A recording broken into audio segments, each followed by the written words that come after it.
El primer tema es el trabajo de grupo. Ya está compartido en la plataforma desde el día de ayer el trabajo para que ustedes ya puedan irlo revisando y ya puedan ir desarrollándolo. No se olviden que al ser un trabajo de grupo, se esperaría que trabajen de alguna forma entre ustedes, interactúen en algún momento, intercambien algunas ideas, comenten y puedan ir resolviendo el trabajo. Tiene fecha de entrega hasta el próximo miércoles. Así que les pediría que lo vayan revisando con calma y si tienen dudas, obviamente también pueden consultar. Estoy entrando a la plataforma para poderles mostrar, para que no queden dudas.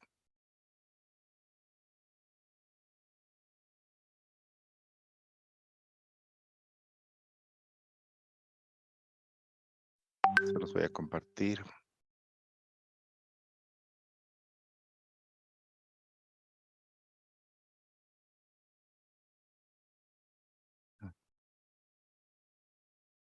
Está donde se vería el tema 3. Fíjense, ahí dice trabajo de grupo número 1. Está habilitado del 15 de noviembre al 23 de noviembre, desde ayer hasta el próximo miércoles. Como no sabían que estaba habilitado ayer, eh, ah, voy a cambiarle la fecha que está habilitado desde hoy día. Es lo mismo, pero la fecha de entrega sería el 23 de noviembre, el próximo miércoles, y lo podrían entregar hasta el final del día del miércoles. Entonces tienen la posibilidad de trabajar en estos días.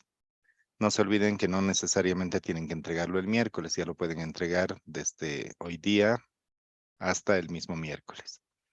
El trabajo está ahí descrito, lo que tienen que hacer. Primero tienen que responder las preguntas siguiendo las instrucciones de cada una. Y solo el representante de cada grupo debe subir el trabajo a la plataforma para que no hayan dificultades de que no aparezca, de que aparezca, mejor dicho, más de un trabajo. Entonces, según el tiempo que está ahí establecido, tienen 7 días y 15 horas para entregar el trabajo. Y en teoría son 118 alumnos los que ya deberían tener sus grupos, ya deberían estar entre ustedes, me imagino, puestos de acuerdo. Sí me han pasado un listado con el detalle, así que esa es la información que estoy considerando como los grupos que han sido conformados. No sé si hay algún comentario, alguna duda o algo sobre lo del trabajo, fechas, plazos. Licenciado, el trabajo está en 1000 aulas, ¿no, licenciado? Sí, está en el de 1000 aulas, en nuestra plataforma que hemos creado. Gracias por la consulta. Efectivamente está ahí, ¿no? Pueden ver aquí en el encabezado que está en nuestra plataformita que hemos creado de 1000 aulas. Que en realidad prefiero utilizar esta 1000 aulas porque me han dicho que la de la carrera tiene muchos problemas. Y en algún momento cuando he tratado de tomar inclusive examen en la plataforma de la carrera, ha habido muchas quejas por parte de los alumnos porque algunos tenían problemas para ingresar, tenían dificultades, se les colgaba. Y entonces, en base a esa experiencia, he preferido habilitar esto que es 1000 aulas, que según yo no tiene ese tipo de problemas, ¿no? No se cuelga, no hay dificultades para los alumnos. Pero obviamente podría ser que ya haya mejorado nuestra plataforma, hay que ser sinceros. No sé si hay algún comentario adicional más, por favor.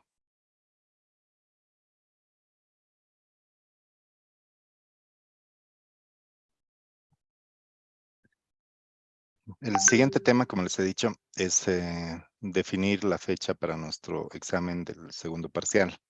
Como ustedes saben, si tomamos en cuenta la clase de hoy, nos quedan solamente 3 clases más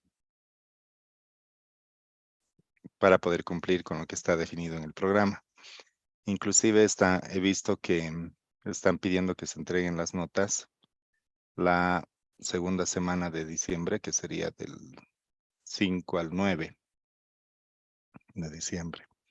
Entonces, efectivamente, nos quedan 2 clases, 3 clases, exagerando.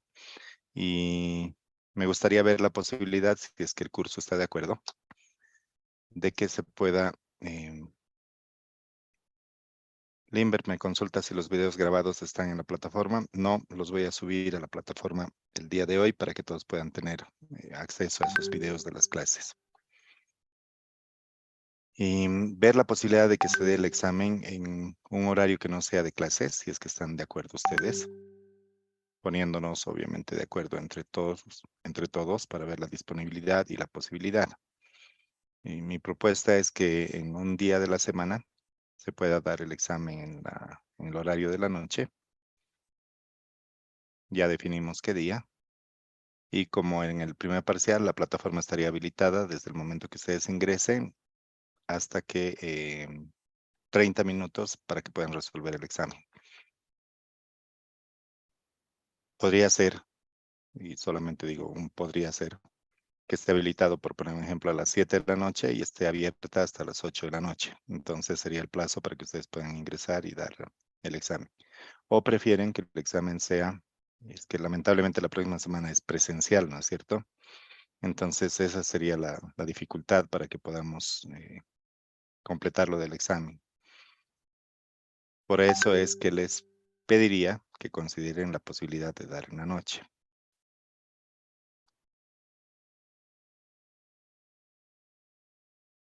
Licenciado, ¿podría ser el viernes por la noche?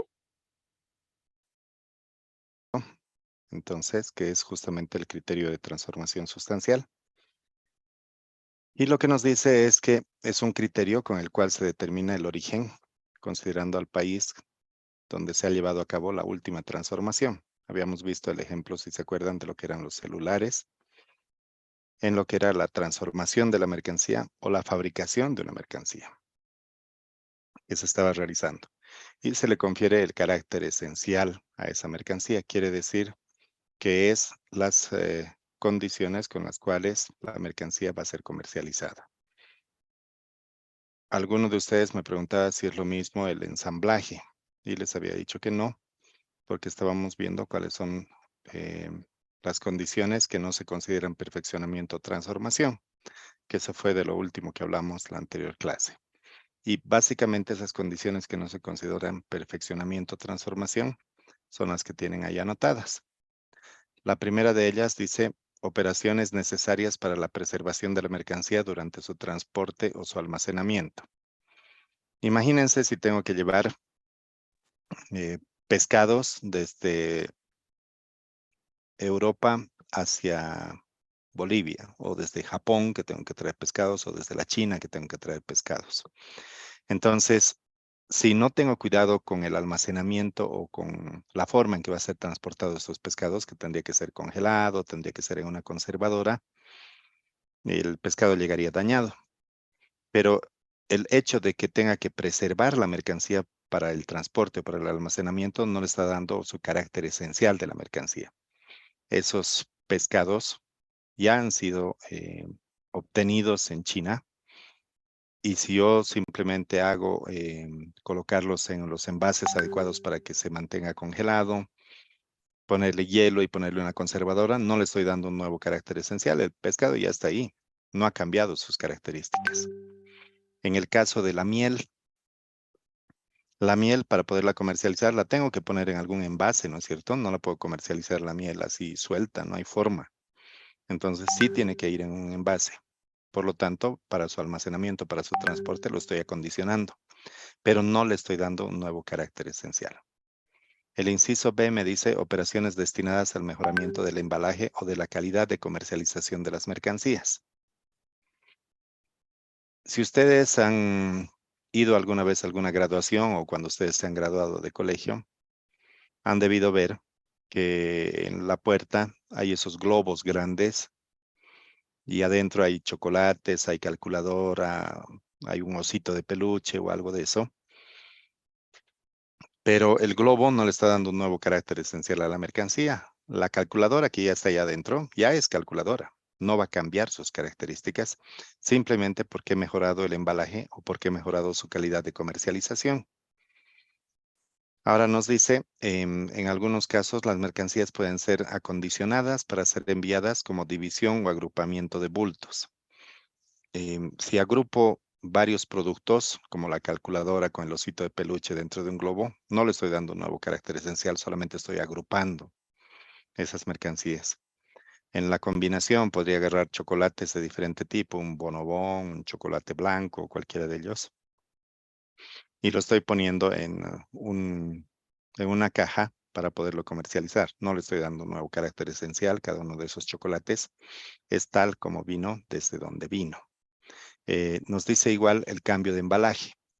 ¿Qué pasa si tengo, digamos que un refrigerador y el refrigerador me doy cuenta de que como lo voy a mandar bien lejos, entonces tengo que ponerle nomás su plastoform o su caja de cartón y todo lo que necesito para enviarlo?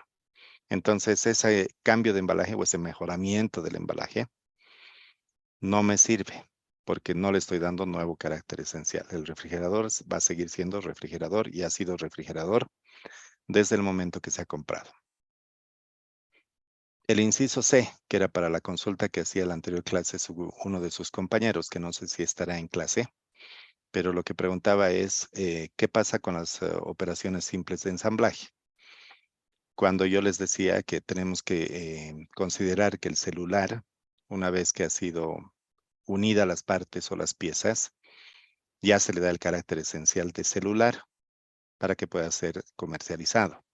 Pero ese proceso para el celular no es tan simple como armarlo, ¿no es cierto? Sino que más bien es un proceso complejo que le da ese carácter esencial a la mercancía para que se pueda comercializar como celular. Ahora, en estas operaciones simples de ensamblaje, vienen los ejemplos de los muebles que se importan del Brasil.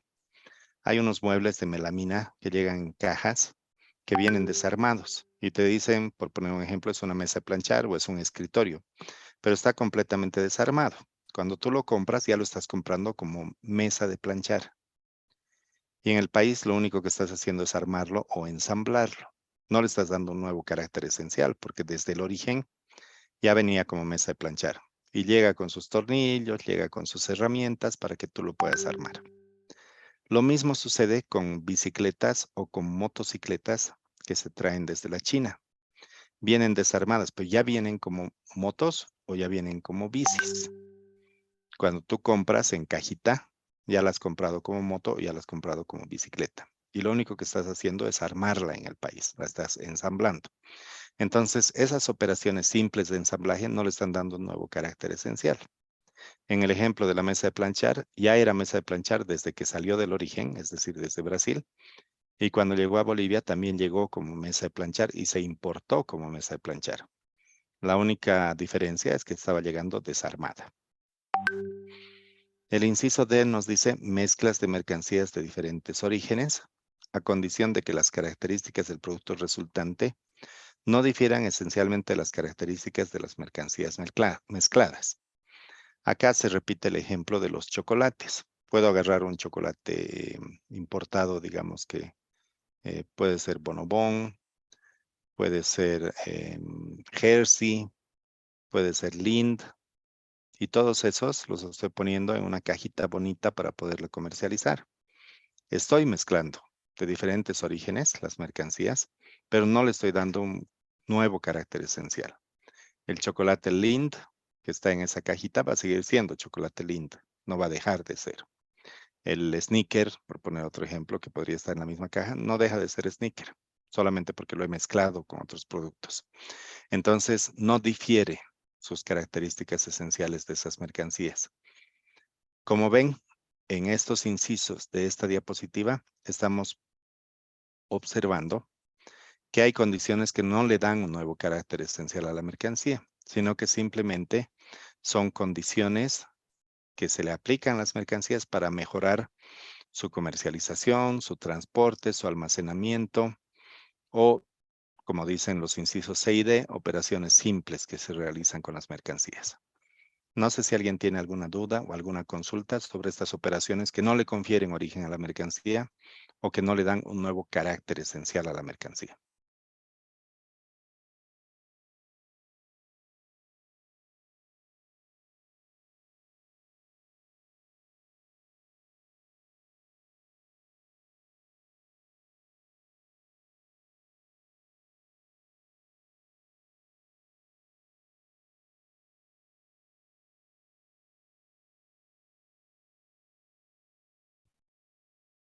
Para todos, claro, no se olviden que en este proceso de aprendizaje de las normas de origen es un proceso que se va acumulando. Quiere decir que lo que primero que aprenden es, o debería ser lo más sencillo y después ya se va complicando un poco. Si no hay dudas, entonces, fíjense qué más nos dice. Tenemos aquí un concepto de país de origen de las mercancías. Y nos dice que es el país donde las mercancías fueron producidas o fabricadas. Claramente nos está diciendo dónde producido o dónde fabricado una mercancía. Y nos dice, además, que está de acuerdo con el criterio que se ha establecido a los efectos de la aplicación de la tarifa aduanera relativa a las de la tarifa aduanera relativa a las restricciones cuantitativas o a cualquier otra medida relativa al comercio. Entonces, ¿en qué país he producido o he fabricado una mercancía? Si he producido, por poner un ejemplo, leche o si he producido mantequilla. Ahora, he fabricado un celular, he fabricado un vehículo, he fabricado cualquier otro tipo de bien en un país determinado, pero tiene que cumplir con los criterios que se han definido en el país, pero se han definido en el acuerdo comercial de manera bilateral. Entonces, si se acuerdan el ejemplo de la mantequilla, si me decía el criterio que la mantequilla tiene que ser producida con leche de los países miembros, entonces tiene que cumplir con ese criterio. Si no, no tiene una preferencia arancelaria esa mercancía. Y además nos dice que podrían haber algunas restricciones cuantitativas o cualquier otra medida relativa al comercio. ¿Se acuerdan que hablamos de las restricciones cuantitativas, que eran justamente los contingentes, que es una forma de restringir la cantidad de mercancía que puede ingresar a un país? Y habíamos visto también que existen algunas medidas relativas al comercio, como las medidas antidumping o los derechos compensatorios. Entonces, para todo eso, tenemos que tomar en cuenta el país de origen de las mercancías para ver cómo se aplica. Entonces, si lo vemos desde el punto de vista preferencial, por un lado, si la mercancía cumple con los criterios que han sido definidos en el acuerdo, la mercancía tiene acceso a una preferencia arancelaria.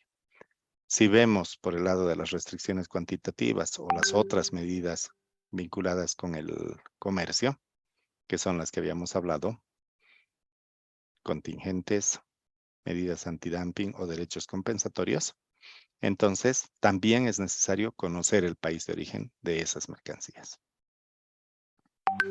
Lo segundo, o el siguiente concepto, nos dice reglas de origen.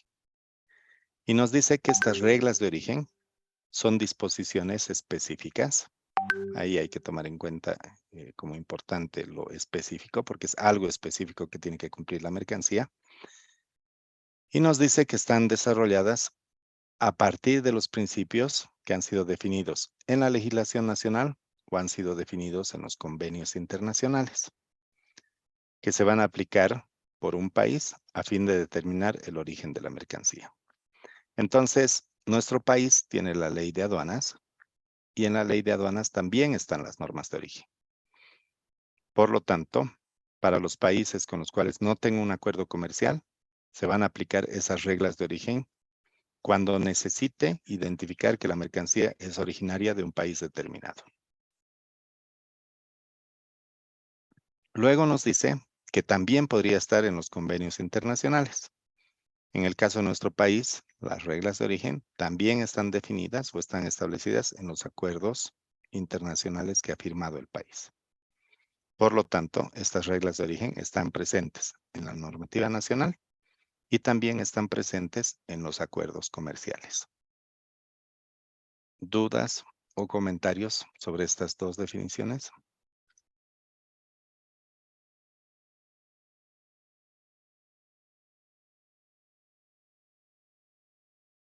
¿No hay problema?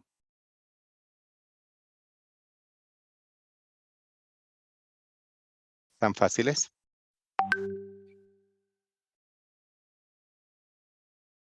Me imagino que sí. Se nos va a cortar, así que les pediría que por Recording favor stopped. se vuelvan a conectar. Buena legislación nacional o en los acuerdos comerciales que establecen cuáles son los criterios que tiene que cumplir una mercancía.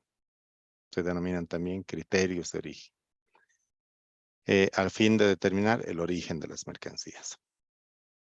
Fíjense que hay una relación entre uno y otro concepto, porque aquí nos resalta el criterio de origen y aquí nos habla también sobre el criterio que tienen que cumplir las mercancías.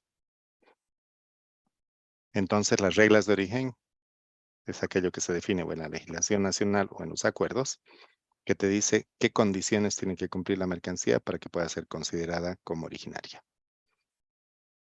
Y te muestra la vinculación con el país de origen, porque el país de origen también te dice que las mercancías que han sido producidas o fabricadas tienen que cumplir con un criterio establecido para que tenga esa preferencia arancelaria que le corresponde a la mercancía.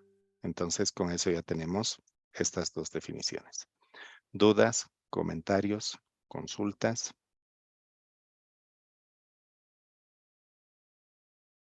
¿Claro para todos?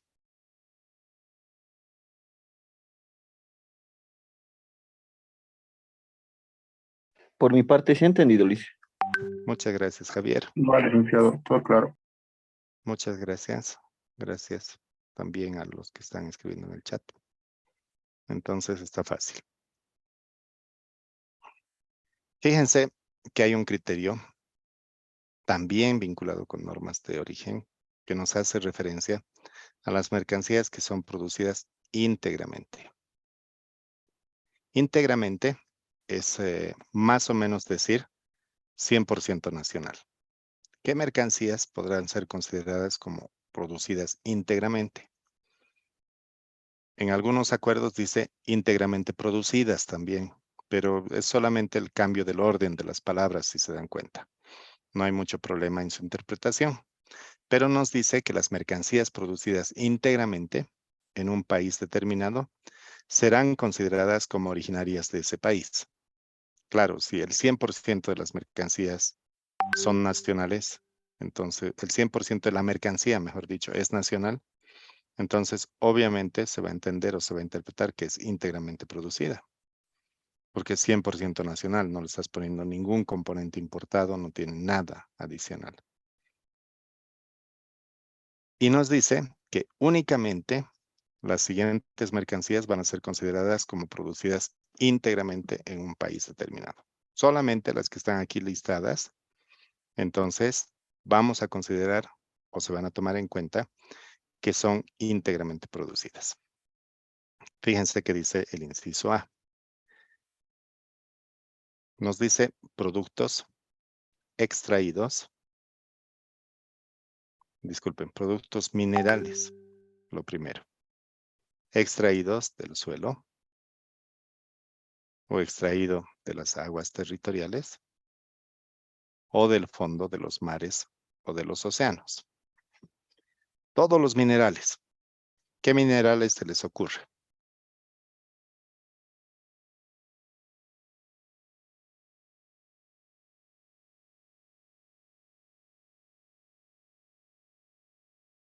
No se les ocurre ningún mineral.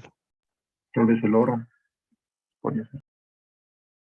¿De acuerdo? Muchas gracias. Litio. Oro, plata. El litio es mineral. No, no sé. Creo. Está bien, Orlando, no hay ningún problema. Podría ser un producto mineral. El mineral puede ser líquido, sólido, ¿no es cierto?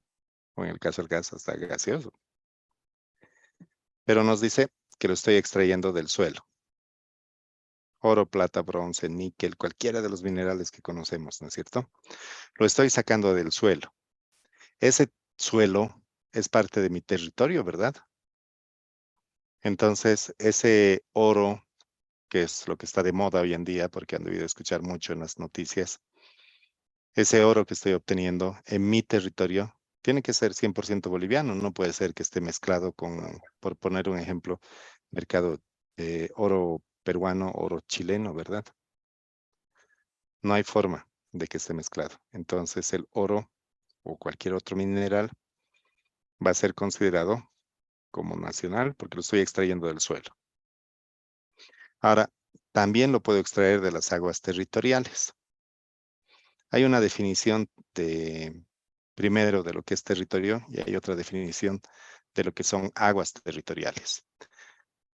En las negociaciones de origen, siempre te piden que coloques una definición de territorio, porque se tiene que entender hasta dónde cada uno de los países considera que es su territorio.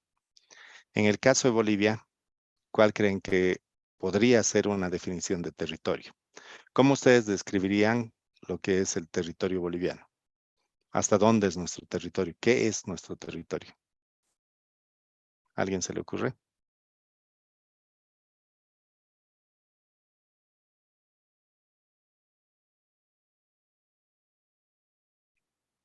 En sus propias palabras, no necesariamente tienen que dar una definición, ¿no es cierto? Cuando les preguntan, ¿qué es para vos territorio? Habría que empezar por ahí.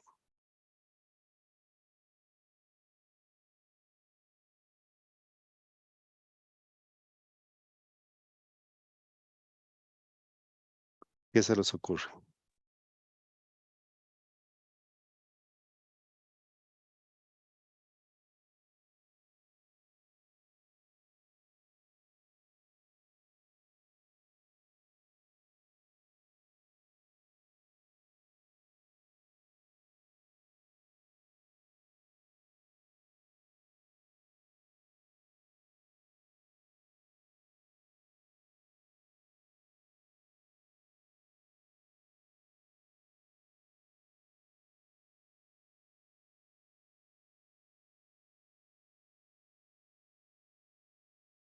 ¿Ninguna idea? Lic, puede ser, es el área o superficie que le pertenece ya sea a un país. Está bien, muchas gracias. Tengo algunas definiciones que me han compartido también en el chat. Y dice, es una extensión de tierra delimitada que forma parte de uno, dice, o de un país. Podría ser, gracias, Ana. Un lugar delimitado por fronteras, también dice otras compañeras. Delimitación geográfica, en el caso de Bolivia. Porción de tierra que pertenece a un estado. Pero se dan cuenta que cuando te dan aquí una explicación de lo que es el territorio, te habla también de aguas territoriales. Hay algunos países que tienen su extensión, ¿no es cierto? Territorial, que no solamente es la tierra como tal, no es solamente el espacio geográfico, sino que también está formado por sus aguas territoriales. Y también nos dice, o del fondo de sus mares o sus océanos. Ahora, en el caso de Bolivia, no sé si han escuchado ustedes la expresión de extraterritorialidad. Cuando se habla en particular de zonas francas. ¿La zona franca es parte del territorio boliviano o no es parte del territorio boliviano? ¿Han escuchado alguna vez eso? Gracias, Efraín, también, por la definición que nos das.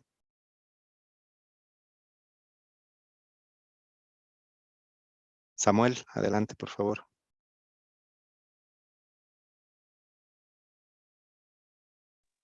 Licenciado, ¿cómo está? Muy buenos días. Bueno, hablando justamente de ese tema, ¿no? Si bien, a ver, ¿cómo le puedo explicar? Hay una historia, licenciado, estaba buscando ahorita el nombre para ya darle, ¿no ves?, las fuentes exactas, pero hay una historia de un hombre, ya, me parece un poco interesante, que todos deberían haber visto, tal vez también lo han visto y algunos ya lo conocen. Es la historia de un hombre que ha engañado a muchas personas diciendo que tenía oro en su mina, ¿ya? Esto pasó en Indonesia, licenciado. Ahora, este hombre estaba quebrado, no tenía dinero, se ha comprado, por así decirlo, una pequeña mina se ha comprado en Indonesia, para lo cual no había oro, ¿ya? Pero este hombre era tan astuto que dijo, ¿qué pasa si digo que tengo oro? Entonces, eso fue lo que hizo. Entonces, para no ir más largo, voy a tratar de buscar la historia y lo voy a subir al grupo. El hombre ha hecho N cantidad de cosas hasta que al final la gente le ha creído. Y muchos han invertido, han invertido. ¿Y qué pasó? Que con el tiempo por más de que esas tierras le pertenecían a él, ¿no? El gobierno quería su tajada, entonces ya directamente, por más de que las tierras que él ha comprado le pertenecían, estaban a su nombre, el gobierno ha mandado gente y ha querido explotar sobre sus tierras. Y es ahí donde se ha descubierto el fraude y no, pues ya el hombre ya se ha escapado y toda esa situación, ¿no? Es un poquito más complejo la historia, pero es muy interesante.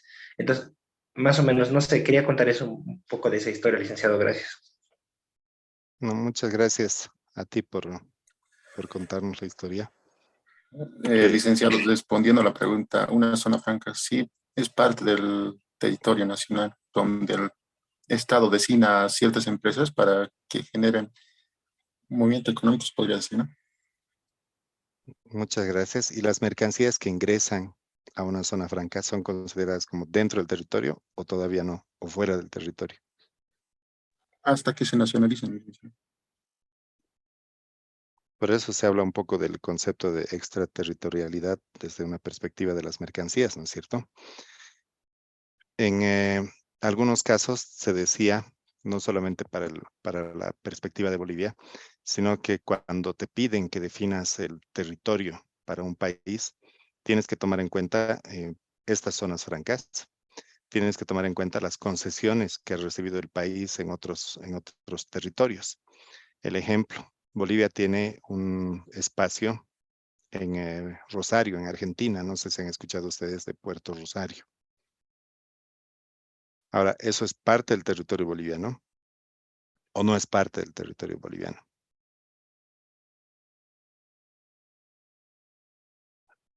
Leo Rojas nos dice que la zona franca está dentro del territorio nacional, pero se considera fuera del territorio aduanero nacional. Entonces, estamos cerca de la idea. Obviamente es parte de nuestro territorio, no podríamos decir, no, no es Bolivia, ¿no es cierto?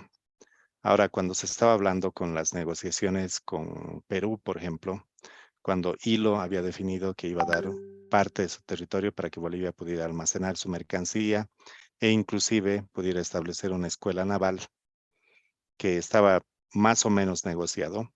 Entonces, eso lo voy a considerar como parte del territorio boliviano. Digamos que en ese territorio que me han cedido los peruanos gentilmente, se descubre que cavando un poco o bastante, se encuentra una mina de oro bastante atractiva o bastante interesante, o se encuentra gas. Entonces, ese gas sería boliviano. Yo solamente les pongo este tipo de ideas que podrían surgir, porque si ustedes revisan un poco en el internet, busquen si Bolivia tiene en alguno de nuestros acuerdos, por lo menos, definido o establecida una definición de territorio.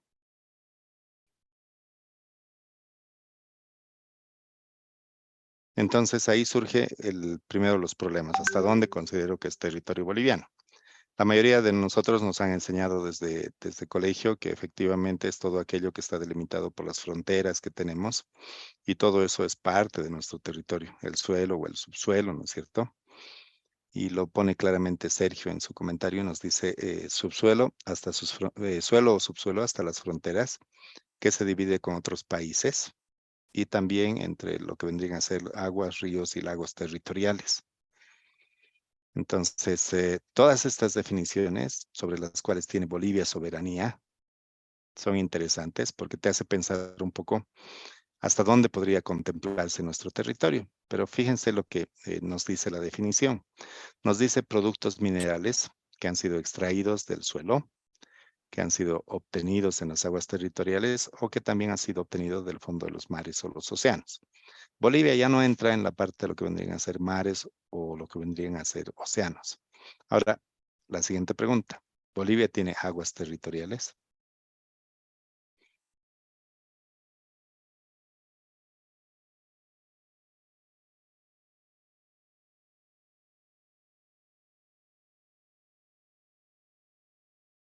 Si Bolivia tiene aguas territoriales.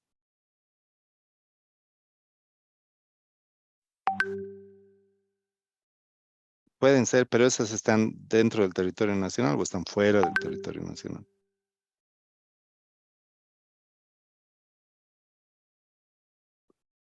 De acuerdo, la perspectiva de Bolivia nos dice nacen, ¿no es cierto? Tal como lo está mencionando Abad.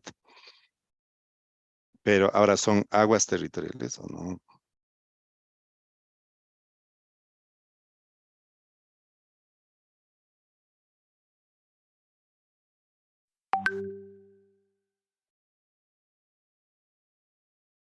Como ven, todavía hay algunas lagunas o hay algunas cosas que nos dejan como que estamos o no estamos. Lo que dice Abad tendría sentido, pero si nace en el territorio, está dentro del territorio boliviano. Ahí no hay problema. Leo nos dice no tenemos aguas territoriales.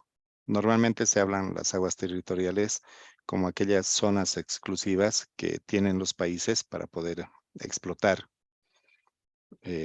los océanos que están en sus costas prácticamente. Y los lagos, lo mismo, es decir, si hablamos de un lago, como en el caso del lago Titicaca, digamos, tenemos nosotros, tal como lo dice Sergio, jurisdicción sobre ese lago Titicaca. Pero como no tenemos costa, hablar un poco de aguas territoriales es un poco más complejo. Y les voy a mostrar un pequeño ejemplo utilizando la pizarra de más o menos cómo se entendería. Ya les he dicho en alguna de las clases que soy malo para dibujar. Pero digamos que esto, ¿a qué se parece? Algunos dirán una porción de pizza, pero imagínense, y les pido que tengan mucha imaginación. Digamos que esto es Sudamérica. Janet tiene razón, se refiere al mar. Yulisa también. Las aguas territoriales son sectores del océano o aguas fuera del territorio para que un país pueda tomar soberanía o pueda ejercer soberanía sobre esa zona exclusiva de producción o explotación. Eso es verdad. Voy a corregir mi pizza, la voy a hacer un poquito más grande. No digan que es pizza, ¿está bien? Es Sudamérica.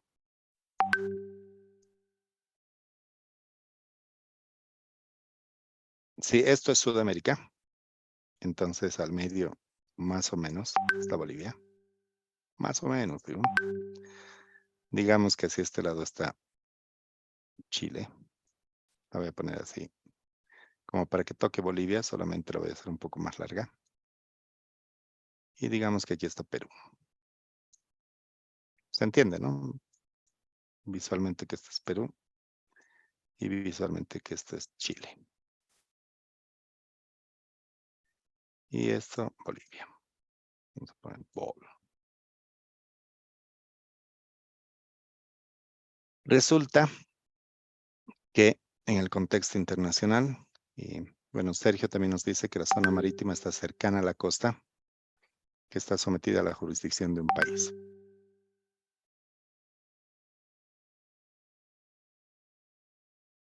Lucero nos habla un concepto interesante, si está vinculado con aguas territoriales.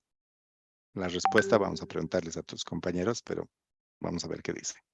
Imagínense que tenemos esta frontera, que es ahí con, vamos a poner un color más amarillo, para que se note, esta es la frontera entre Chile y Perú.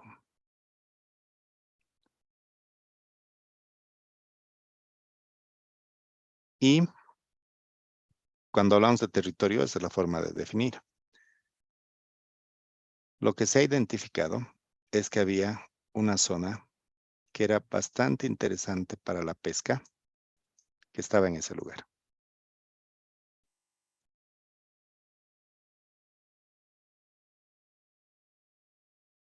Y obviamente, la gente que vive en esas zonas y se dedica a la pesca, les resulta bastante atractivo tener la posibilidad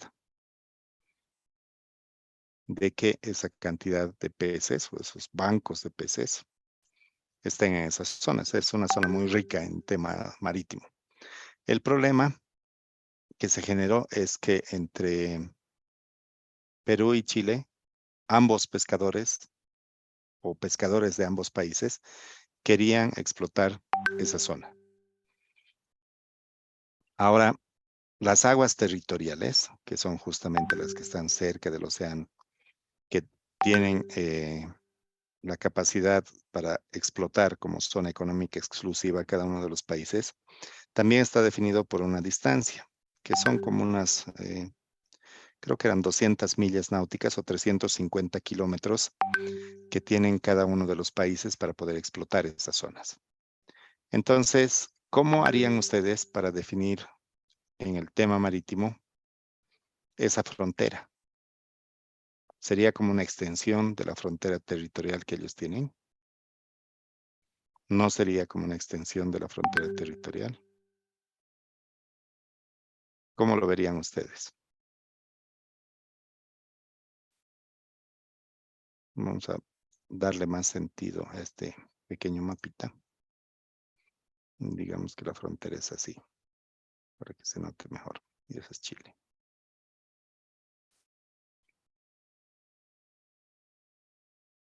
¿Cómo harían ustedes para extender esa frontera?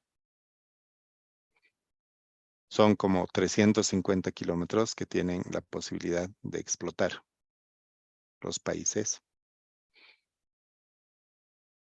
Todo lo que está ahí. La extensión de la frontera podría ser lineal. Es decir, siguiendo la misma línea, ¿no? Voy a tratar de que sea bien parecida a esta línea que está ahí marcada. Entonces la extensión de la frontera podría ser igualito. Este ya es los 350 kilómetros marítimos que tendrían entre ambos países. Si fueras Perú, ¿estarías de acuerdo?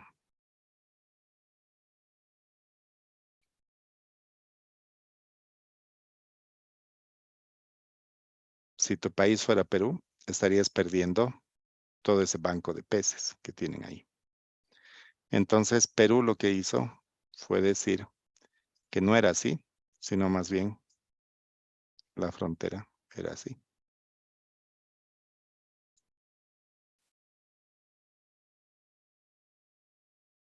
Y la zona de discusión entre ambos países para poder ver cuál se iba a beneficiar de toda esa zona exclusiva de explotación o de producción era esta, ¿no? Todo lo que está ahí. ¿Por qué razón se vuelve tan importante esa discusión entre los países? Por la zona de pesca.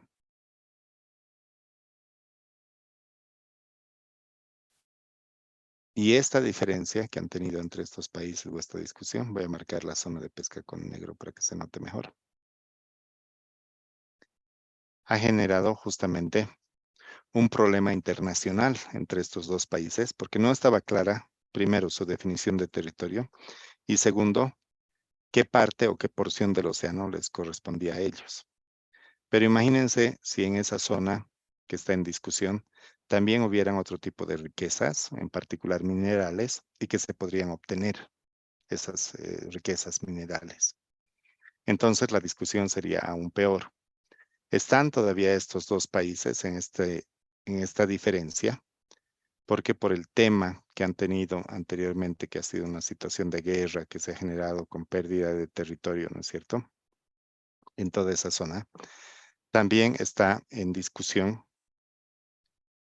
las aguas territoriales, para ver hasta dónde tienen la capacidad o la potestad de ellos reclamar sobre esas zonas territoriales o esas aguas territoriales.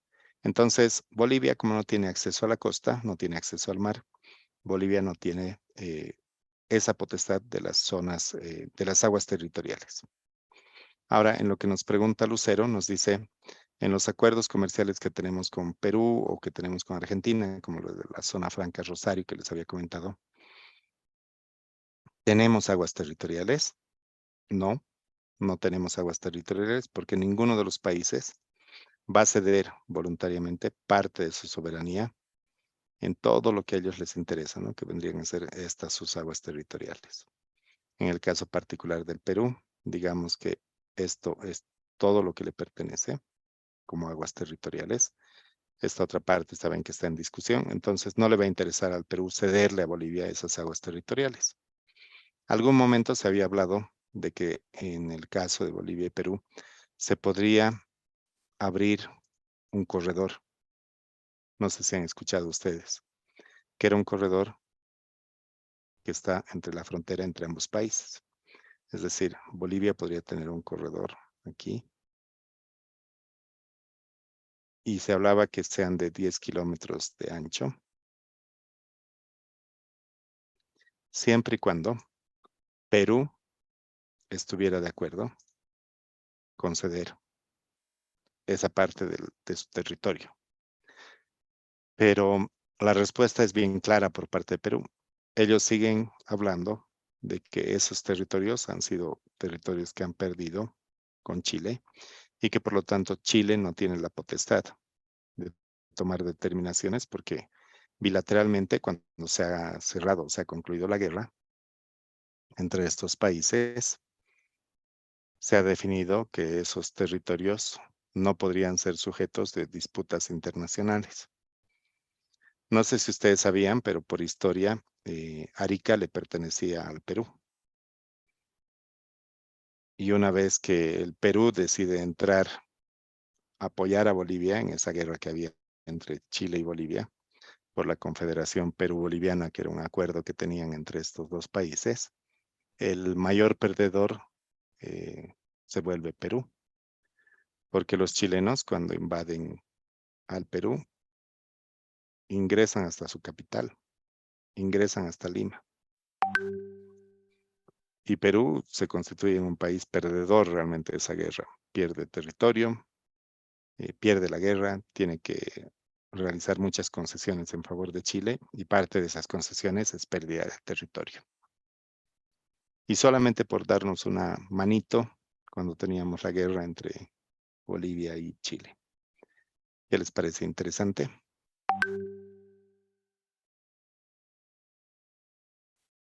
¿O aburrida la historia? Interesante, licenciado. Gracias, Hernán. Sí, es cierto lo que dice Ana y lo que dice Janet, ¿no? Es triste la historia, pero así fue, ¿no? Lamentablemente es parte de la historia de nuestro país y Chile seguramente que ha sido uno de los países beneficiados en esa guerra. Y lo más triste, me imagino, para Perú, porque Perú no tenía, pues, disculpen el término, nada que ver con ese conflicto entre Bolivia y Chile. Pero salió a apoyarnos y terminó perdiendo, ¿no? Bastante complejo. Pero bueno, lo que a nosotros nos interesa, volviendo a nuestro punto sobre el origen de las mercancías, entonces es ver esta parte de las aguas territoriales, hasta dónde tienen derecho los países y cuánto pueden explotar.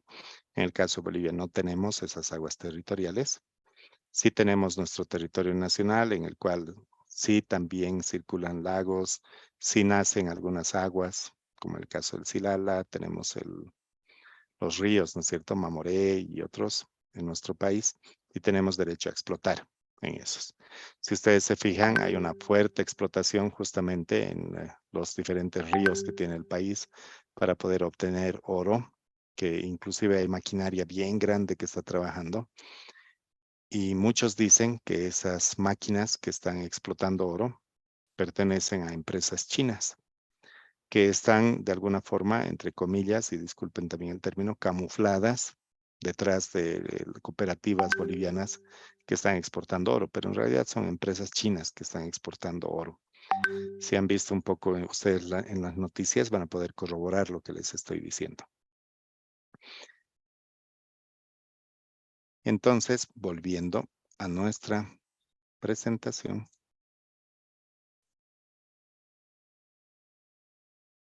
Importante definir lo que es territorio. Revisen nuevamente, les digo, si Bolivia tiene algún acuerdo definido este concepto de territorio. Hasta donde he visto y hasta donde conozco, no. Pero si todos los minerales que podemos obtener dentro de lo que se considera nuestro territorio, entonces esos minerales van a ser considerados como íntegramente producidos o, si quieren, bolivianos. El inciso B nos dice todos aquellos productos del reino vegetal que pueden ser cosechados o recogidos en el país. ¿Cuáles son los productos del reino vegetal? ¿Qué productos conocen ustedes que sean del reino vegetal? Es la madera, licenciado. La madera la puedes cosechar o la puedes recoger, dice. No. ¿Qué dicen? ¿Qué es del reino vegetal? Las frutas y verduras. Frutas y verduras. Gracias. Gracias, Jessica. Gracias, he visto Luis Fernando. Muchas gracias. Y sí, también Zaida tiene razón. Frutas, verduras. Todo eso es reino vegetal. Que pueden ser cosechados o pueden ser recogidos. ¿Qué cosecho y qué recojo del reino vegetal?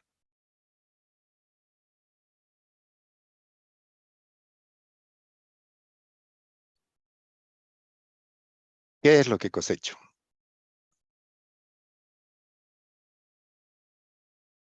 ¿Algún fruto, alguna verdura que se les ocurra? La soya, tal vez. De acuerdo, la soya es cosechada. El café es correcto, la papa, sí. Trigo, está bien. Y los más básicos o los más clásicos, cebolla, tomate, locoto, naranja, mandarina. Efraín nos dice papa, zanahoria, quinoa, que están bien. Todo lo que es del reino vegetal, ¿se dan cuenta? Hay un abanico bien grande de todo lo que podría ser reino vegetal. No es bien pequeño. Todo eso puedo cosechar. Ahora, ¿qué recojo? Habrán algunos frutos que puedo recoger.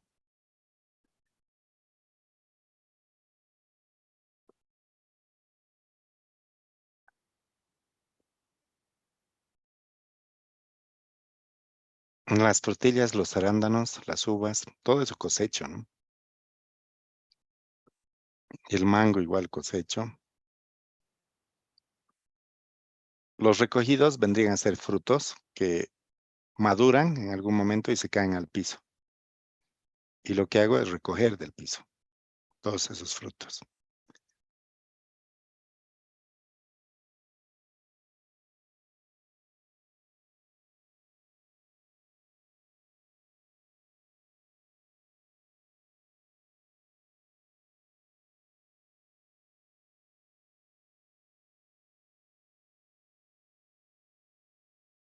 El coco, me dice Sergio. Las manzanas se caen solitas y se recogen del piso. Cuando ya están muy maduras, ya dañados algunos de los productos, sí, efectivamente se caen, ¿no? La castaña se cosecha. ¿Conocen la castaña?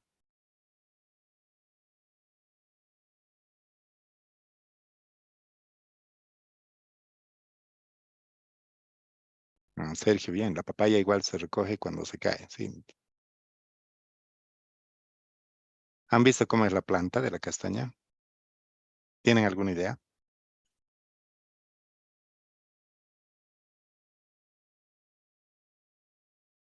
¿Están googleando?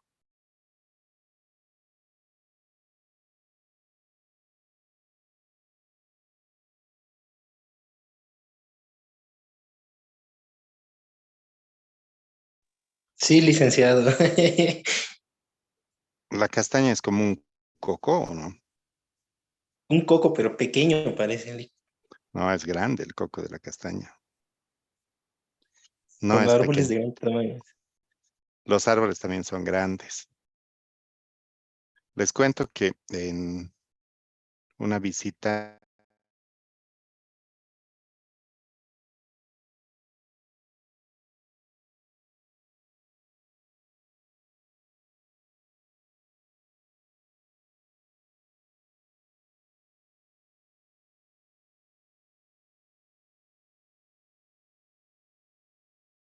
la castaña, así se denomina. Este es en el que vienen las castañas. No viene así tan bonito como te lo están poniendo ahí, ¿no?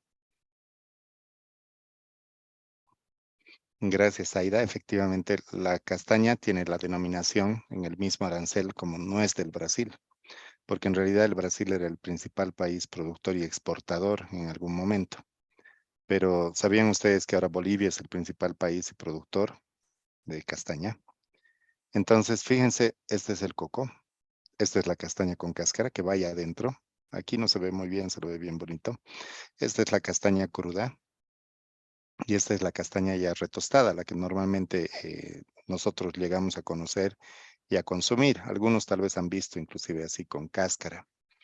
Pero hoy en día pues ya te llega directamente la castaña en esta forma y uno piensa, esa es la castaña.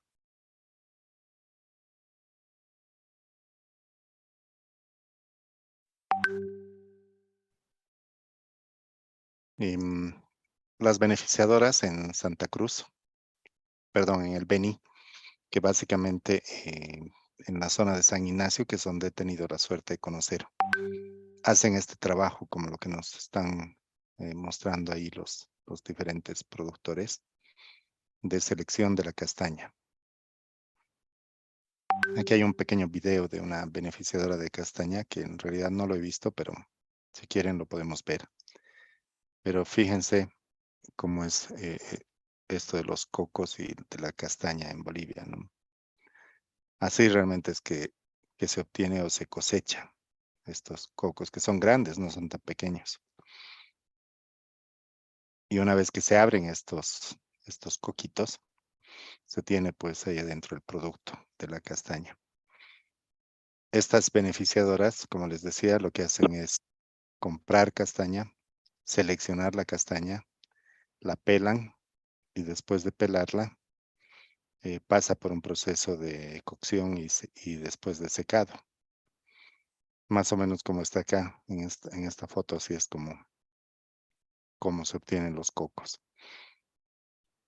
Ahí este es mejor porque aquí se nota más natural cómo es el producto, fíjense.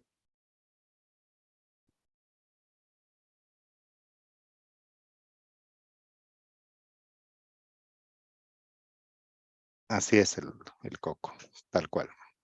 ¿Alcanzan a ver la imagen?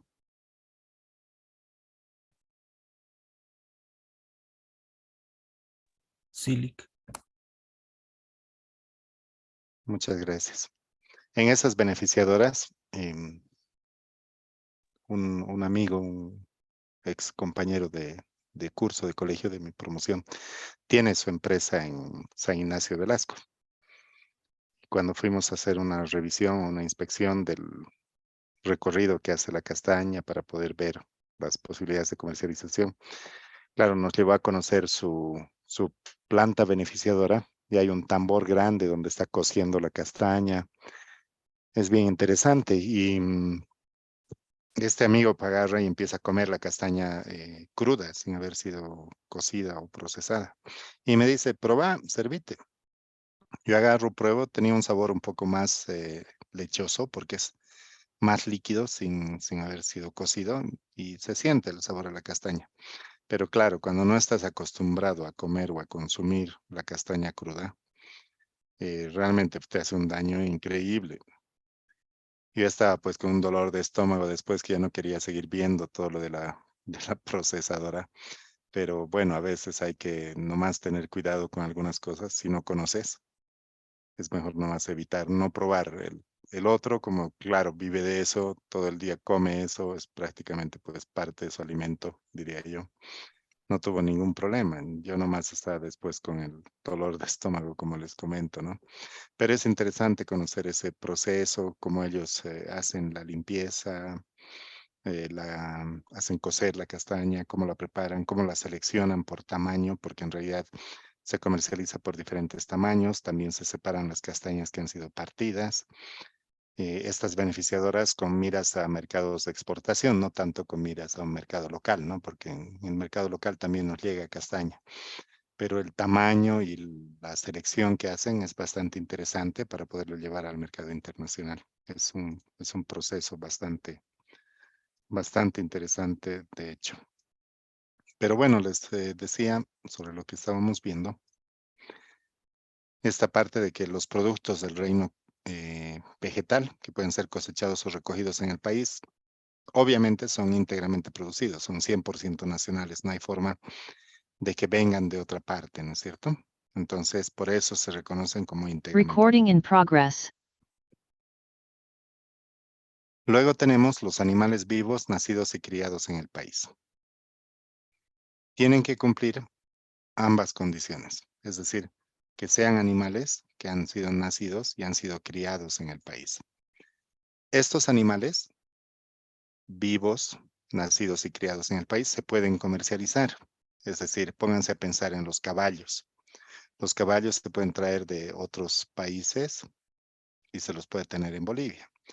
En la Feria de Santa Cruz, si ustedes han podido ver en la televisión o han visto en las noticias, llegan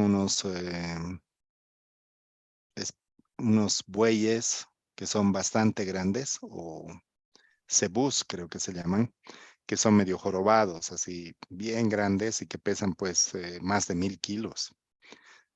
No sé si han alcanzado a ver en lo de la Feria de Santa Cruz, pero son animales que son demasiado grandes y que los traen para la exposición en la feria en Santa Cruz. Entonces, digamos que uno de estos animalitos ha sido traído desde el Brasil a Bolivia. Y en Bolivia, en la feria, en la exposición, alguien lo quiere comprar porque le ha gustado y ha dicho, este animalito está bonito y me lo puedo llevar a mi granja para que sea para la reproducción. Ese animal va a ser considerado como boliviano, comprado en la feria en Santa Cruz.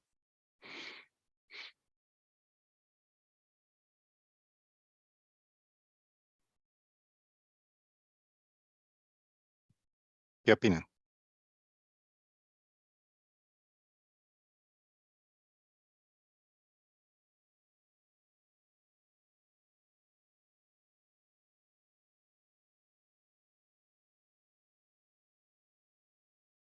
¿Se ha escuchado la pregunta?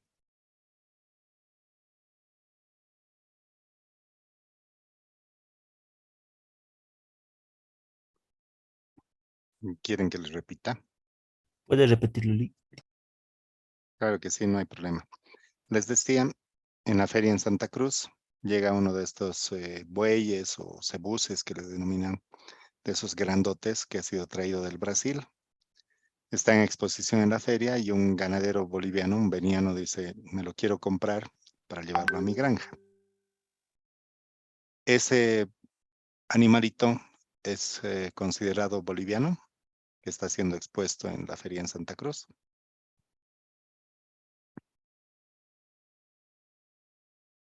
No, Lick. ¿Por qué razón?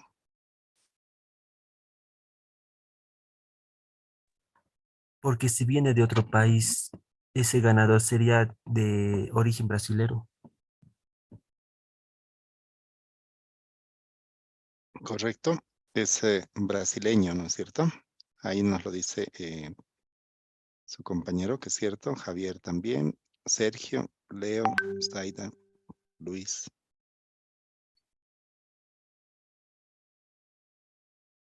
Efectivamente no cumple con la condición que nos está dando esta regla de origen. Nos dice que el animal tiene que ser nacido vivo y tiene que ser criado en el país. Entonces, esas condiciones no permiten que el animalito sea considerado como boliviano. Pero digamos que ha llegado y estaba preñada y nace su cría en la feria en Santa Cruz. Y el dueño que ve a la madre dice, bueno, me puedo llevar a la cría porque finalmente va a crecer igual que la madre y me va a servir en mi granja. ¿Esa cría cumple con esta condición o no?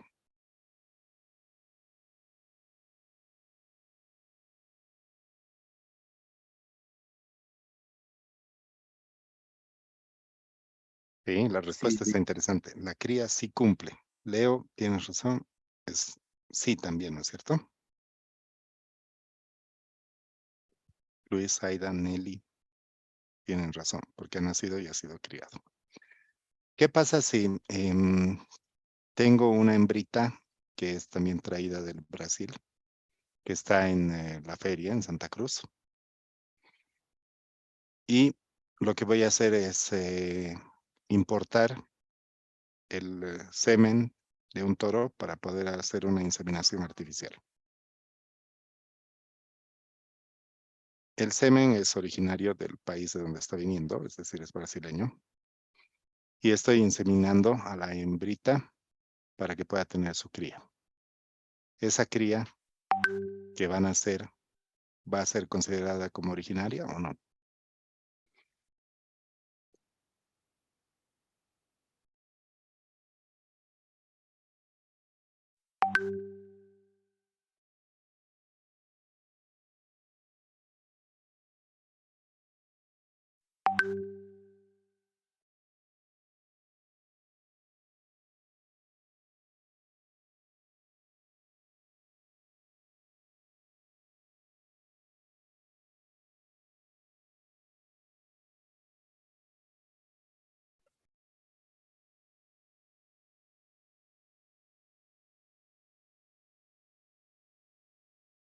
Muy bien, muchas gracias por las respuestas en el chat. Todos dicen que sí, porque está siendo nacido y criado en el país. Eso es cierto. Entonces cumple con las condiciones de lo que estamos viendo. Hay un caso muy particular que está relacionado con los camarones de Ecuador. ¿Conocen ustedes los camarones de Ecuador? ¿O conocen los camarones?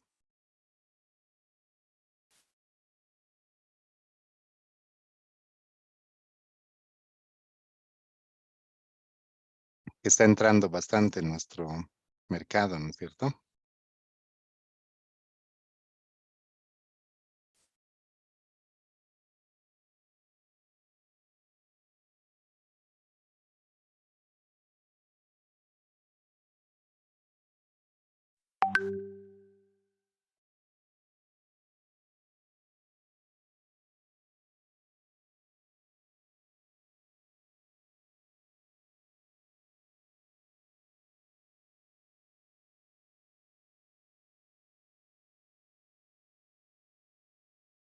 Ahí tienen algunos ejemplos de camarones.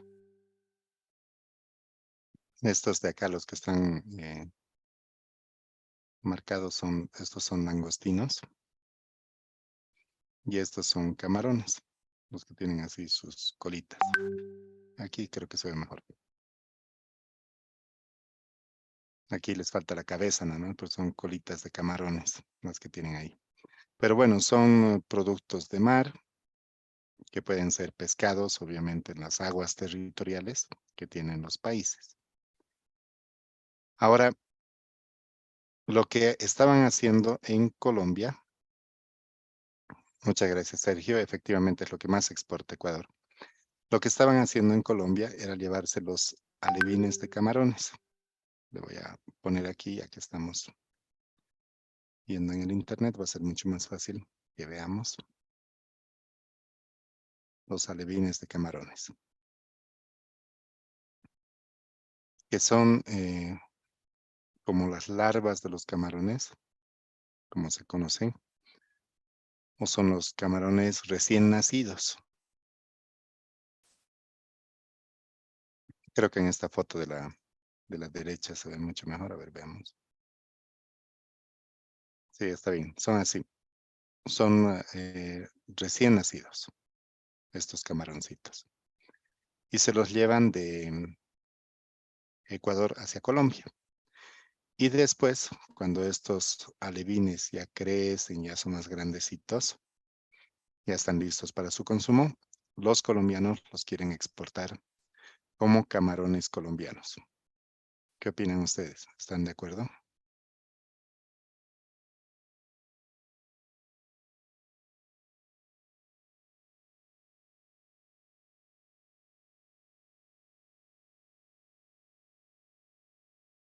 ¿Cumple con las condiciones?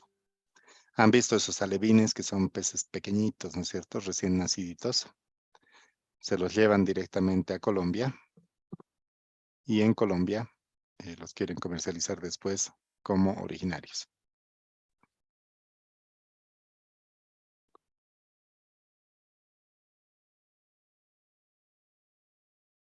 Sí, Sergio nos dice que no cumple.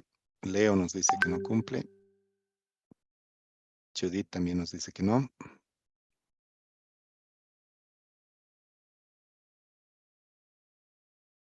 Correcto, siguen siendo ecuatorianos. Entonces ya tienen la figura clara. Lo vamos a complicar un poquito más con el mismo ejemplo. En este caso, los camarones de Ecuador. Vamos a poner aquí los dos países. Digamos que este es Ecuador. Y pondremos ahí Colombia.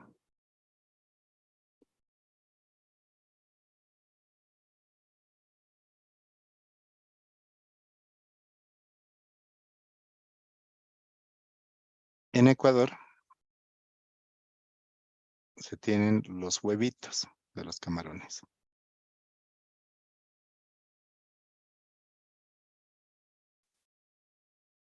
Aquí están. Han debido ver ustedes en algún caso que los peces dejan así como huevitos, ¿no es cierto? ¿Sí? Digamos que esos son los huevitos de los camarones. Entonces Colombia lo que hace es llevarse los huevitos de los camarones. Así tal cual, como huevitos. Se los lleva a su país. Y estos huevitos lo que hacen en Colombia es la fertilización en laboratorio. Y después de la fertilización en laboratorio, nacen los pescaditos, es decir, los alevines, esos que hemos visto. Los voy a poner así un poquito larguitos para que se entienda que son los pescaditos. ¿Está bien? Nacen los camaroncitos. Esos camaroncitos son originarios.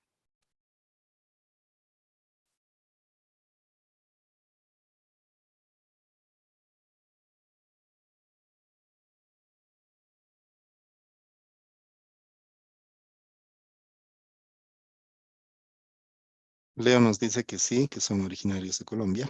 ¿Qué opinan los demás?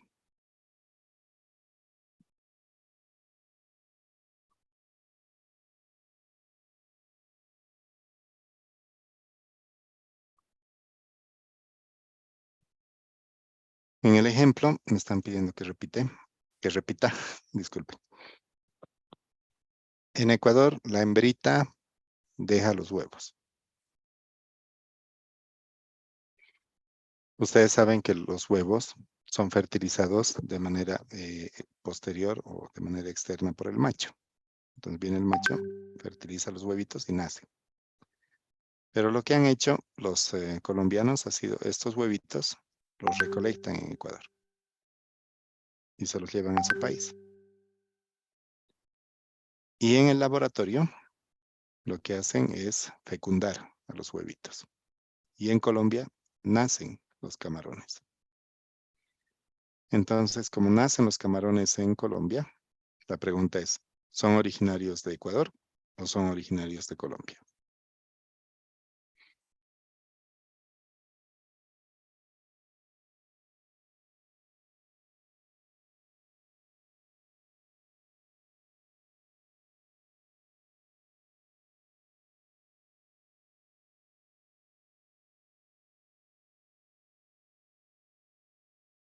Estoy leyendo en el chat y me dicen,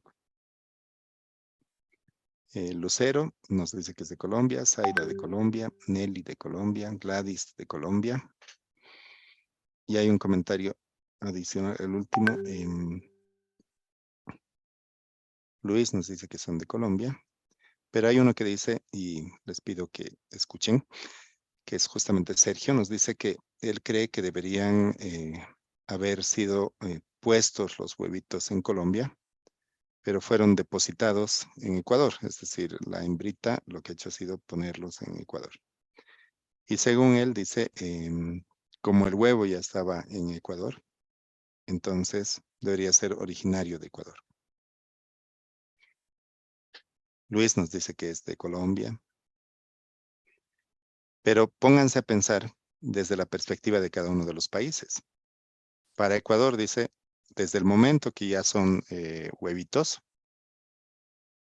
ya son considerados como que han nacido, que ya tienen vida. Imagínense más o menos de la famosa historia que dicen el huevo y la gallina, que es un término que siempre se escucha, y lo que preguntan, ¿cuál ha sido primero, el huevo o la gallina?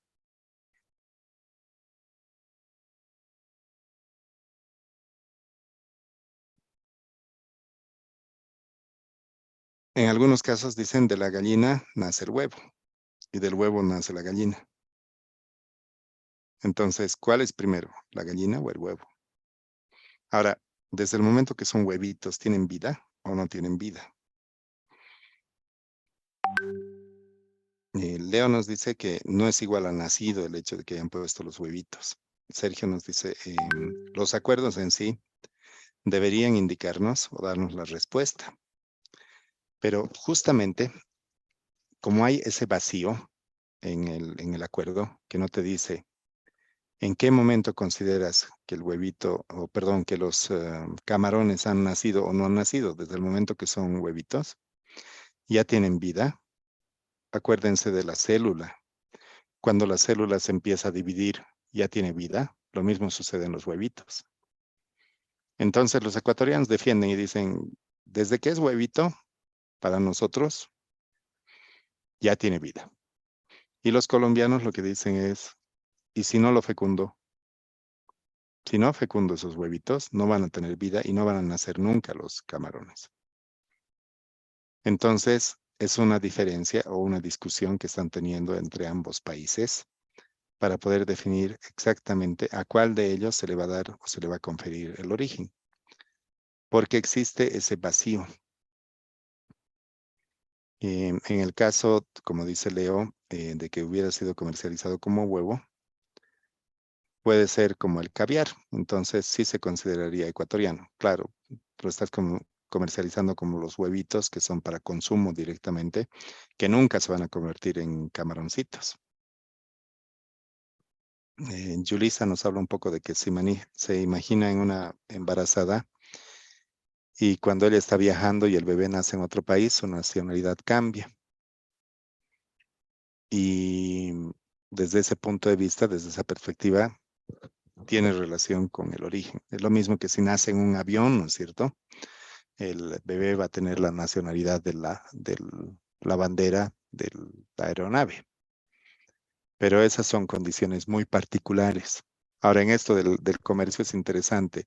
Lo que nos dice Leo en algún momento en el que si se va a comercializar como huevo, pues se consume como un caviar y listo, y es ecuatoriano. O como nos dice Sergio, desde esa perspectiva de que tendría que ser originario del Ecuador, ¿no? Porque se ha depositado en el Ecuador los huevitos. Y los colombianos dicen, no, no es así. Entonces, para mí es directamente colombiano, porque yo le estoy dando vida a esos huevitos. Si no fuera por la intervención en el laboratorio, no tendría vida.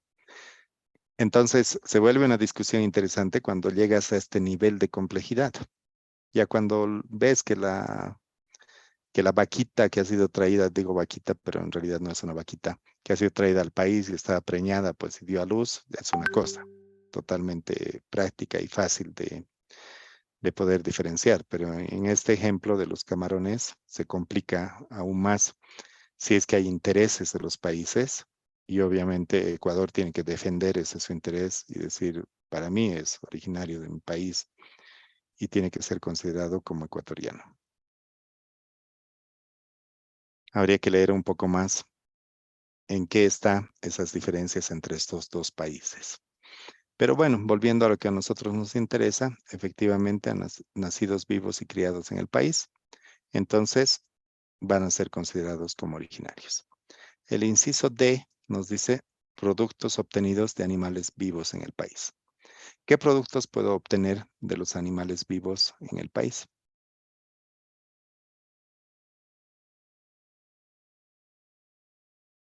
¿Qué se les ocurre?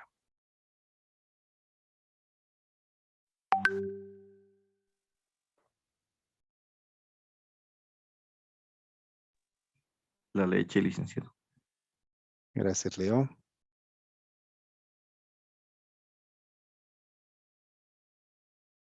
Leche es una, está bien, gracias.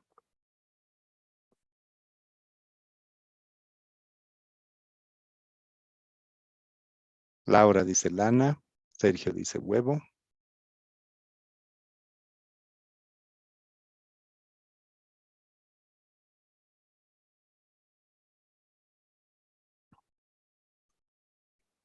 Voy a anotar en la pizarra.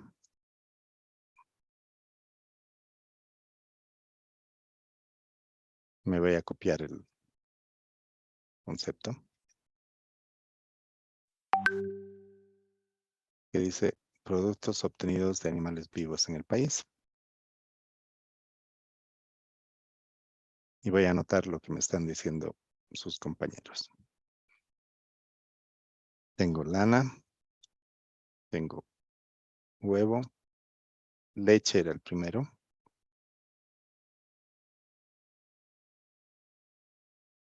Tengo carne, tengo mantequilla, tengo cuero. ¿Qué más se les ocurre? Queso,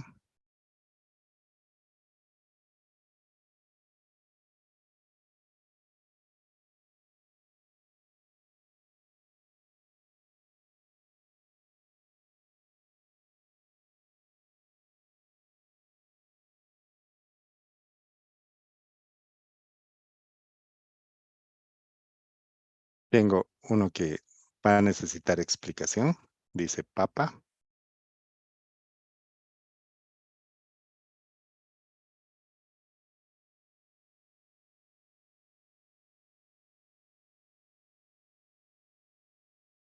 Creo que ya se han imaginado un plato de comida, ¿no?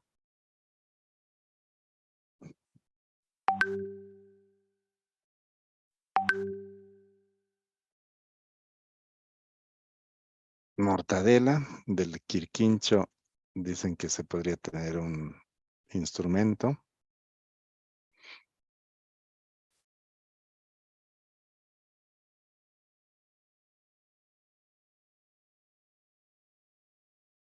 Abono, miel, colágeno.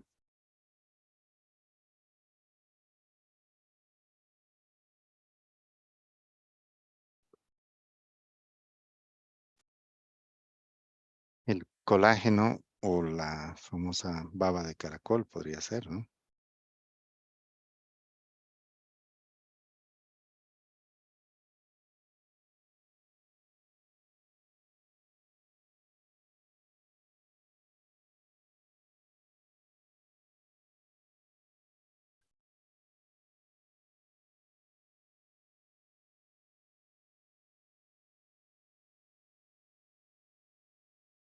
Gracias, Sergio.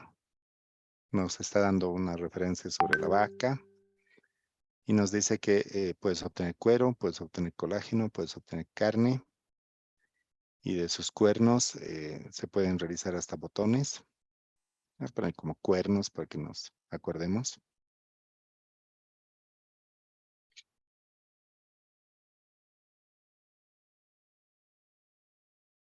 Y aquí empieza, digamos que la discriminación de cada uno de estas ideas que ustedes han dado. Fíjense que claramente nos dice el concepto de animales vivos. Productos que puedo obtener de animales vivos. Ahora, de un animal vivo, me acuerdo que una vez cuando daba clases me decían una pierna de cerdo, me decían que se puede obtener. Entonces, le van a dejar con 3 patitas al chanchito.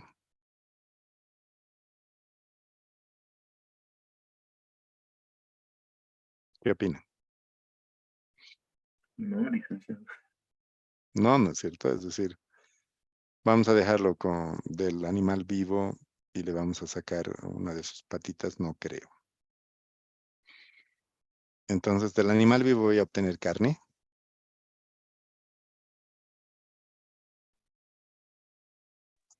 No, Lee. Eliminaremos la carne, no. Papa ya se ha retractado su compañera Lucero, dice, no, perdón, Lucero dice la papa no da un animal. Y Celina dice que se ha equivocado con el tema de la papa, ¿no?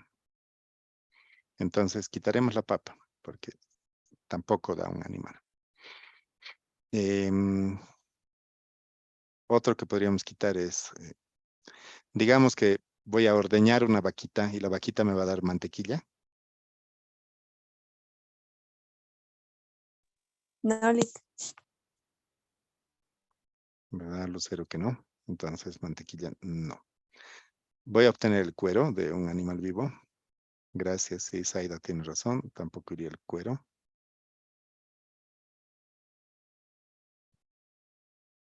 Gracias, Nelly. Entonces el quirquincho también, chao.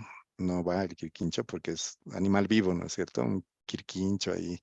¿Se imaginan hacer mi charango y que el quirquincho siga moviendo? Medio raro sería, ¿no? Queso. Ordeño la vaquita y me sale queso. Tampoco. La mortadela. Tampoco. Tampoco. ¿Qué más tengo ahí? De los cuernos, digamos que con los elefantes, ustedes saben que hay un tráfico que es ilegal, lamentablemente, y les cortan sus, ¿qué sería? Pues no son cuernos, sino les cortan el marfil que tienen estos animalitos y a los animalitos los dejan vivos, ¿no? Que obviamente hacen eso para poder contrabandear el marfil, que es bastante caro. Respecto al cuero, me preguntan si podría explicar nuevamente. Efectivamente, cuando hablamos de, y lo voy a resaltar otra vez, cuando hablamos de animales vivos, a un animal vivo no le puedes quitar el cuero, lo mismo que la carne. Entonces, del animalito vivo sí podemos obtener cierto tipo de productos que lo han resaltado un poco Limbert, que nos decía de la lana de oveja o la lana de alpaca o de la vicuña. He leído a alguien más, Sergio, también nos dice de la lana, que es importante. Exacto, lo que dice Lucero, es importante leer mejor, esa es la conclusión, es correcto, de los animales vivos. Lo que pasa es que en algunos casos, si ustedes se fijan en la diapositiva, yo he colocado en el dibujito algunas cosas que inducen justamente al error. Entonces habría que tener un poquito más de cuidado en leer, ¿no? Más que fijarse o centrarse en la imagen. Entonces, lana sí puedo obtener de animales vivos, huevos sí puedo obtener de animales vivos, leche puedo obtener de animales vivos, abono también, miel sí, el colágeno o la baba de caracol, que me acuerdo que sí se puede obtener y es de animal vivo. Habría que estar seguros de que estamos hablando de ese colágeno. La cera que produce la abeja también se puede obtener. Y digamos que los botones que se podrían fabricar con los cuernos, le cortamos al animalito y lo dejamos vivo, ¿no? Sin sus cuernitos, pero sí se podría, pero lo voy a dejar como que con un signo de interrogación. Es decir, en la práctica se puede hacer, pero obviamente hay muchas disposiciones que establecen que hay que evitar causarle daño a los animalitos mientras estén vivos, ¿no? Entonces, como ven, hay varios productos que sí se pueden obtener de los animales vivos. Interesante las conclusiones a las cuales hemos llegado, ¿o no? Con lo que hemos leído. Y digo con lo que hemos leído porque es esto lo que hemos leído. ¿Algún comentario? ¿Les sigue quedando dudas sobre el tema de los animales vivos?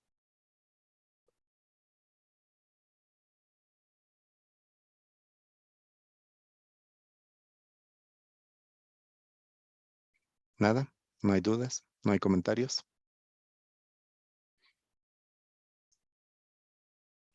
Gracias, Sergio. Todo claro, dice él. Gracias, Javier.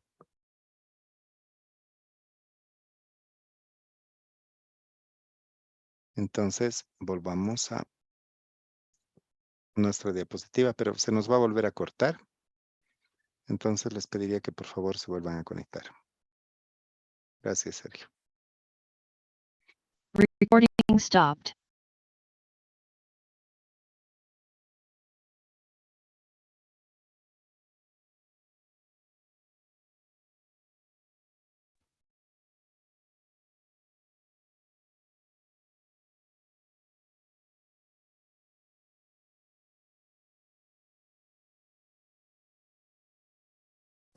Me estoy poniendo así más grande para confundir un poco más. ¿Qué opinan?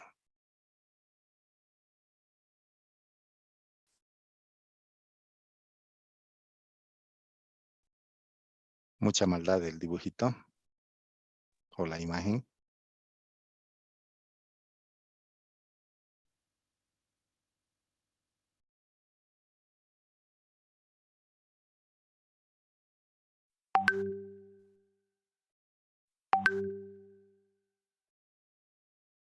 Bueno, vamos a terminar con los dos incisos que nos quedan y con eso terminaríamos esta clase. ¿Está bien?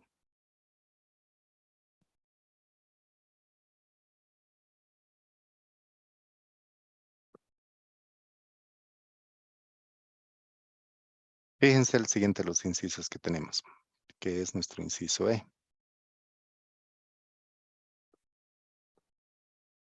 Dice productos de caza o de pesca practicados en este país.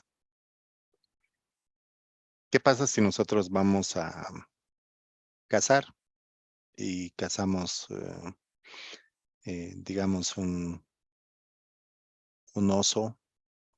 Hay osos, ¿no es cierto?, en el altiplano. ¿Han escuchado de los jucumaris? ¿O han visto alguna vez en el zoológico?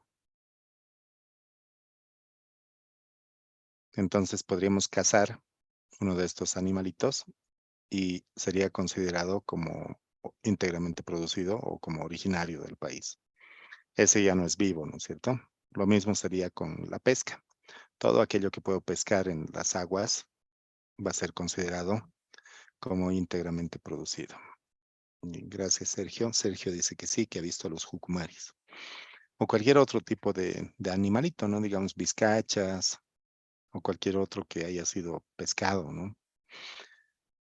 Entonces, con esas características, podríamos decir que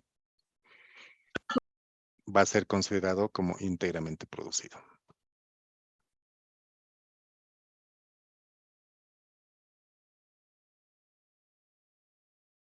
Nelly nos dice que el jucumari se encuentra en la provincia de Muñecas. El jucumari es un osito andino. Y nos dice que aparte también está prohibida la pesca ahí, ¿no? Entonces, ya no podríamos considerar como la pesca. Y sí, el hecho del cóndor también está prohibido de cazarlo, ¿no? Pero hay gente pues que inescrupulosa. Lamentablemente pueden hacer ese tipo de cazas, pero ya no está para la comercialización, ya no se podría vender porque está controlado.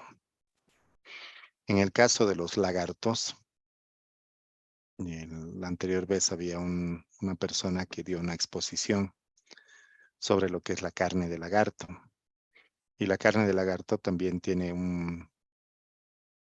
una forma interesante en su comercialización. Sí, hay algunos animales que están en peligro de extinción y justamente hay una normativa que ustedes pueden revisar, mejor dicho, que son los famosos CITES, que se hacen cargo de la protección de todos aquellos animales que están en peligro de extinción, ¿no? Y hay controles y hay regulaciones que determinan qué tipo de condiciones se tienen que seguir para poder comercializarlos, como lo que les estaba comentando en el caso de lo que vienen a ser los lagartos. De la población de los lagartos que se tienen, no se tiene que sacrificar a las hembras, por poner un ejemplo, solamente a los machos, porque las hembras son reproductoras o reproductivas. Entonces las hembras no se las toca. Y a los machos tampoco se los toca a los machos jóvenes, sino más bien se hace una selección por rango de edad y se puede cazar, se puede faenear hasta tener el 70% de la población. Entonces, en el caso de los lagartos, esa es la forma en la que ellos trabajan y la forma en la que se realiza su comercialización, ¿no? Con el caso de la pesca, creo que no hay tantas regulaciones en nuestro país. Sí se está tratando de ampliar algunas piscinas para poder realizar la pesca de manera ya artesanal o industrial, si quieren, porque en realidad en esas piscinas lo que se hace es criar a los animalitos para después, a los peces, mejor dicho, para después comercializarlos, ¿no? Y tenemos acá el último inciso, que es el inciso F, que nos habla sobre productos de pesca marítima y otros productos que son extraídos del mar por embarcaciones de este país. Entonces hay embarcaciones o buques que están navegando en aguas internacionales y estos buques pueden obtener también una pesca y esa pesca va a ser considerada del país al cual pertenezca la bandera del buque que está navegando en esas aguas internacionales. En el caso de Bolivia, ¿creen ustedes que existen buques que navegan en océanos o en aguas internacionales? ¿Creen ustedes que es posible?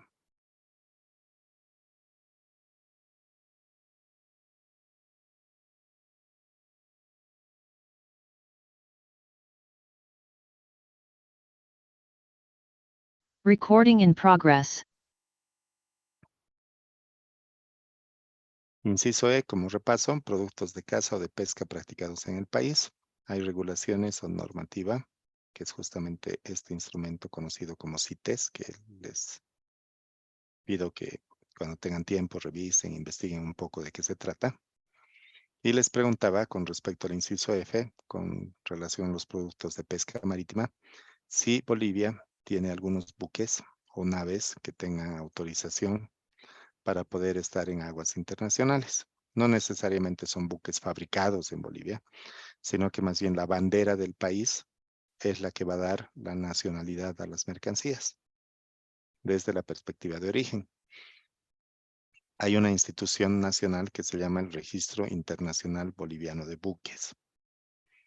Este Registro Internacional Boliviano de Buques es el que da autorización para que existan buques que naveguen utilizando bandera boliviana. Sobre eso vamos a hablar un poco la siguiente clase. Creo que no se lee bien este Registro Internacional Boliviano de Buques, pero para que ustedes vayan investigando, ahí se los anoto. ¿Dudas, consultas, comentarios?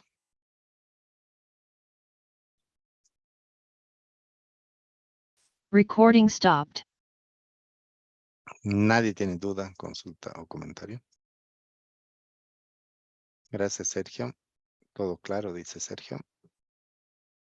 ¿Alguien más?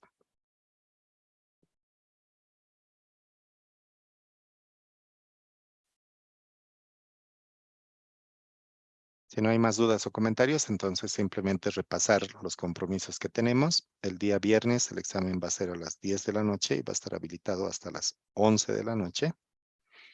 Tomen en cuenta, por favor, y transmitan también al resto de sus compañeros que no han estado en la clase. El trabajo de grupos tienen plazo para entregarlo hasta el miércoles de la próxima semana. Gracias, Raquel. Me alegra que esté todo claro. Y tienen para entregarlo el próximo miércoles hasta las 11 de la noche. Gracias, Nelly. Nelly nos dice que el San Google dice que el Registro Internacional Boliviano de Buques cuenta con 10 embarcaciones.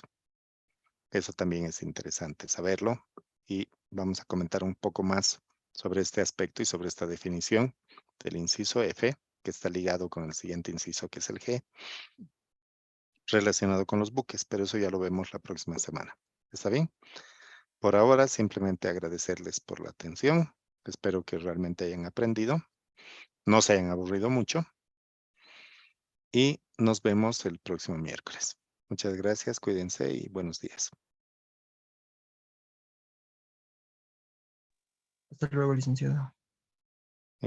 Dudas que tengan sobre el trabajo, pueden mandar un mensaje o por medio de la representante me pueden escribir directamente. No hay ningún problema. Si son dudas generales, los pueden escribir en el grupo para que todos sus compañeros estén al tanto. Pero si es una duda muy específica sobre algo que no han entendido, me pueden escribir directamente, no hay ningún problema.